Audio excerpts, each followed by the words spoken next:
mukhang magkapareho ang thumbprint nung Lin Wenye, yung ina, at ni Guo Huaping. Parang magkapareho. Normal po ba na yung isang ina, i-enter niya yung thumbprint niya para sa minor child niya?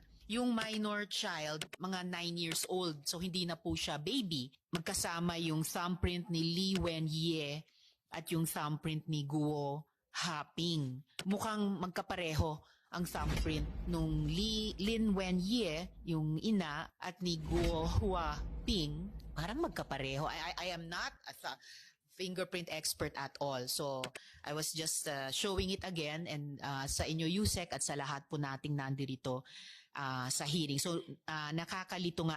So, pero bakit yung dalawa pang minor dependents, minor siblings ni Guo Huaping, ginamit nila yung sarili nilang thumb